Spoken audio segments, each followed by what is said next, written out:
Assalamualaikum warahmatullahi wabarakatuh. Bertemu lagi bersama Kakak Faik di sini di pembelajaran tema 4, subtema 3, pembelajaran kedua tentang globalisasi dan cinta tanah air.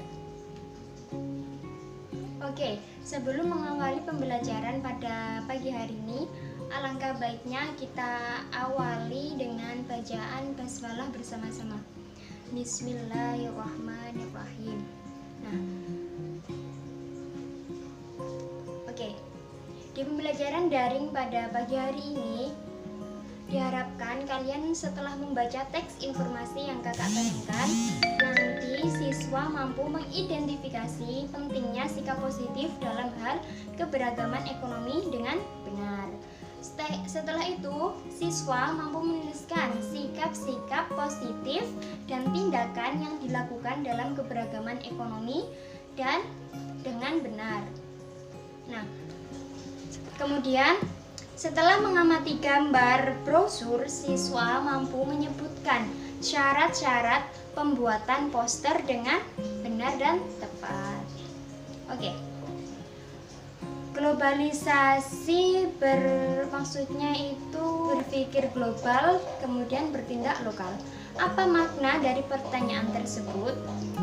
Ayo kita diskusikan bersama-sama di pembelajaran pada pagi hari ini.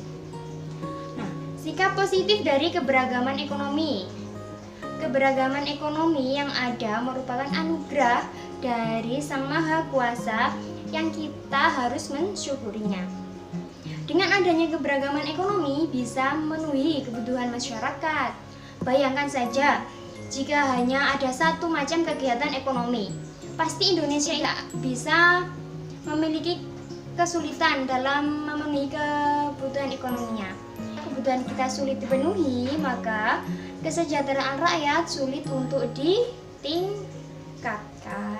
Maka dari itu, setiap manusia mempunyai pekerjaan masing-masing untuk memenuhi kebutuhan sehari-hari. Nah, dengan adanya keberagaman ekonomi ini, menurut kalian bagaimana sikap kita untuk menghadapi keberagaman ekonomi yang ada di sekitar lingkungan kita ini? Oke, betul. Kita harus memiliki sikap toleransi dan menghormati satu sama lain agar tidak menimbulkan perpecahan antar masyarakat. Untuk itu kita harus bisa menyikapi keberagaman dengan baik dan bijak. Nah, tujuan keberagaman ekonomi itu apa sih? Tujuannya itu agar perbedaan tersebut bisa saling berdampingan dan jauh dari konflik. Nah, setelah itu ini kakak akan menayangkan sikap bijak terhadap keberagaman ekonomi. Sikap-sikap tersebut adalah berprasangka positif kepada Tuhan Yang Maha Esa bahwa rezeki kita sudah diatur secara adil. Kemudian yang kedua, melaksanakan hak dan kewajiban profesi yang dimiliki dengan penuh tanggung jawab. Kemudian yang ketiga, menghargai potensi atau mata pencaharian orang lain. Jadi kita tidak boleh membandingkan profesi satu dengan profesi lain, karena setiap profesi itu mempunyai keahlian dan ketekunan masing-masing. Kemudian memberikan pujian dan ucapan terima kasih, dan setelah itu selalu mensyukuri rezeki yang diperoleh. Nah, diharapkan sikap bijak tersebut dapat menjaga kesatuan dan persatuan masyarakat di Indonesia. Nah, sekarang untuk mendiskusikan apa sih maksudnya itu apa tadi? Berpikir global terus bersikap lokal itu bagaimana? Yuk kita simak bareng-bareng. Kita baca dalam hati teks-teks yang akan kakak tayangkan.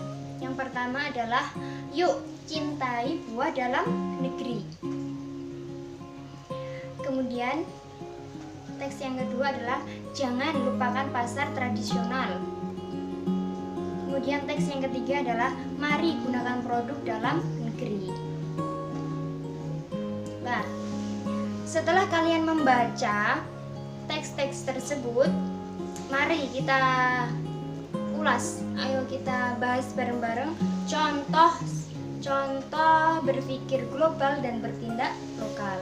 Nah, dari teks tersebut dapat kita simpulkan bahwa contoh sikap yang harus kita miliki sebagai bangsa Indonesia adalah menggunakan bahasa Indonesia sebagai bahasa utama.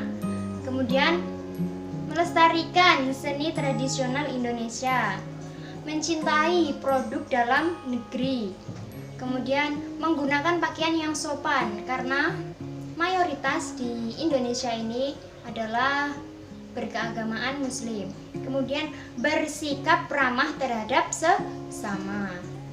Nah, sikap yang tidak boleh dilakukan itu adalah seperti sikap menggunakan bahasa asing sebagai bahasa utama. Nah, itu tidak boleh karena kita adalah bangsa Indonesia. Seharusnya kita menggunakan bahasa Indonesia sebagai bahasa utama. Kemudian lebih mengagumi budaya asing. Nah, itu juga tidak boleh. Pokoknya sesuatu yang berlebihan itu tidak boleh. Nah, selanjutnya memilih produk impor. Kemudian menggunakan gaya pakaian yang terbuka. Nah, kita sebagai bangsa Indonesia tidak boleh melakukan seperti itu karena mayoritas di Indonesia ini adalah Muslim. Jikalau ada yang seperti itu, ya kita bisalah untuk menyikapinya dengan bijak, seperti kita menghargai, itulah style mereka, ya sudah seperti itu. Kita jangan ikut-ikut seperti mereka yang berpakaian terbuka. Nah, setelah itu tidak bersikap ramah terhadap sesama. Dampak dari berpikir global dan bertindak lokal, kalau kita tidak menerapkan tersebut, nah kita budaya Indonesia itu bisa diambil alih oleh bangsa asing. Kemudian bangsa Indonesia dapat kehilangan jati dirinya.